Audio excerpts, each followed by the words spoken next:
Hello everybody and welcome to Animating with Cliff. My name is Cliff and welcome back. This series is where we get to take a step back and answer some questions that you guys may have while watching some behind the scenes of animation workflow of current videos I'm working on. In this video I wanted to highlight a couple of other animators out here in YouTube. There aren't a lot of 3D channels out here and I figured that we could have our own community too, just like anybody else. Why not? Looking at other people's work in your field can give you an idea of how you want to differentiate yourself from one another and stand out to make a name for yourself. So I wanted to give you a list of a couple of 3D animators out here on YouTube in no particular order and highlight some observations I made about their style and what I like about them. This also is going to be the 3D animators in just the style that I'm doing, so like fan fights, fan animations of popular characters. So any other any other styles of 3D, I really haven't included onto this list. And this may or may not be, but definitely is a list of artists and animators that I'd probably love to collaborate in the future. And let's just get it out the way. First up on my list is Mighty Raccoon. Mighty Raccoon has made a name for his channel, really specializing in fan fights of comic characters, in particular with making the design of the characters look like their movie counterparts. What I like about Mighty Raccoon is that he somehow managed to balance serious and funny parody videos on his channel, and they end up being just hits. Like, I don't know how many times I've seen his parody stuff reposted in Facebook and Instagram, and then his series videos are just dominating the fan fights column, so definitely something to be appreciated there. As far as his video content goes, one thing I know he knows how to do extremely well is to create iconic shots that you'll remember even after the video is done. His composition and camera work makes it look cinematic, or at least his camera looks handheld. I don't know him personally, but I feel like he's making the move to make his content look more realistic, which would be dope. His camera work already mimics live action movie movements, so it'd be a game changer if he combined that with realistic renders. Next up is maybe a channel you guys may or may not have seen, but it's called Versus Gag, or VSGAG, who also focus on movie versions of comic characters, but they do have a little more realistic take on their renders. It's not photorealistic, and there are some elements that are missing for it to take it to that level, but boy are they popular.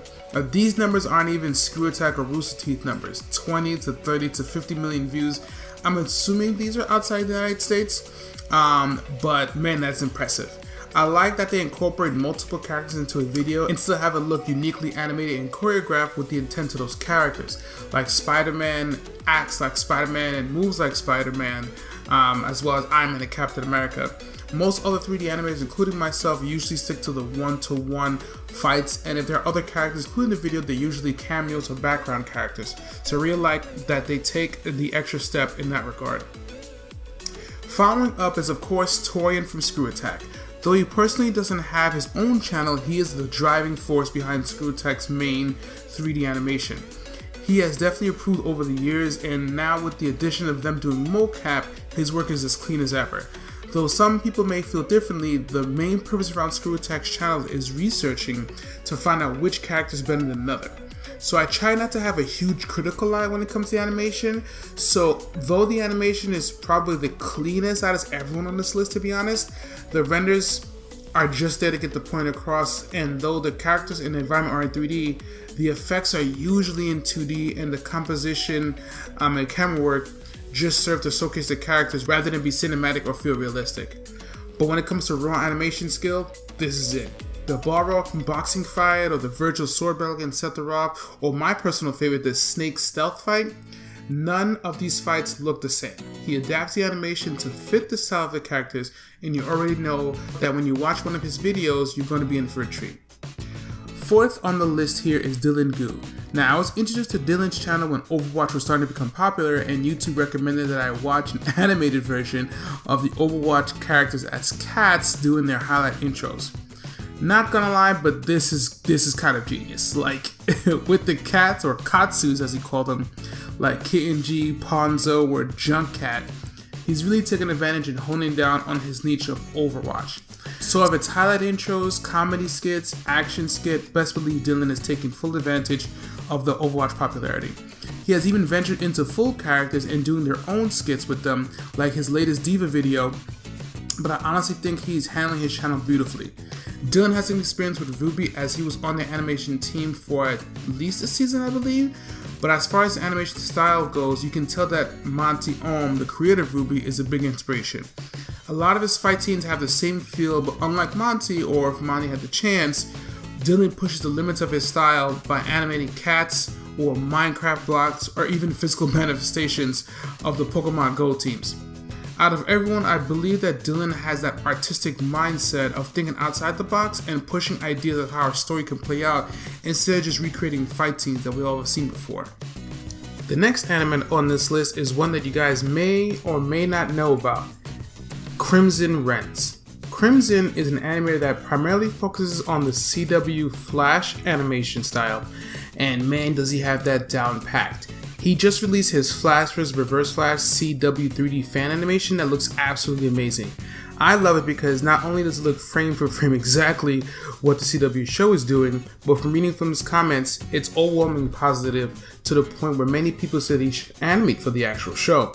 On YouTube, besides the guys I just mentioned, there aren't that many 3D animators that people recognize as high quality animators compared to live action filmmakers or even 2D animators. If you guys haven't seen it, go check out Crimson's video and give him a subscribe.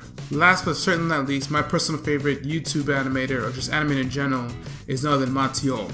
Though he's not with us anymore, I believe that he inspired the majority of the internet animators out there to this day.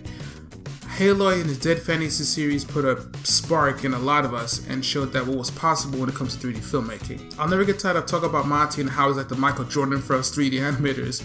So even though we may have better composition, better renders, better animation, or may even have better ideas, we have him to thank for that. And yes, I am a fanboy, but I think Monty's strong suit was definitely, and obviously, his choreography with the characters in mind. I think that Dead or Alive even used one of his moves he used in Dead Fantasy 2 in one of their upcoming games because they were inspired. Dead Fantasy 2 is my personal favorite of his videos for so many reasons. The amount of characters bouncing back and forth between each other is insane. The different set pieces, and then setting up a story at the end, it's really good. It's really nice to be inspired by other animators and other creatives, and even cooler to then analyze their styles and strengths. I had a lot of fun making this one. I think I want to make a follow-up video of my favorite non-animation YouTubers, or ones I draw inspiration from, because if you only draw your inspiration from people like you'll never stand out and grow. So I want to show you guys some other artists that I'm inspired from, and maybe share some channels that you may not have heard of. Let me know which anime on this list you never heard of, or let me know if there's an anime I should check out that I may never heard of. Thank you for watching Anime with Cliff. I'm Cliff, and I'll see you guys in the next one.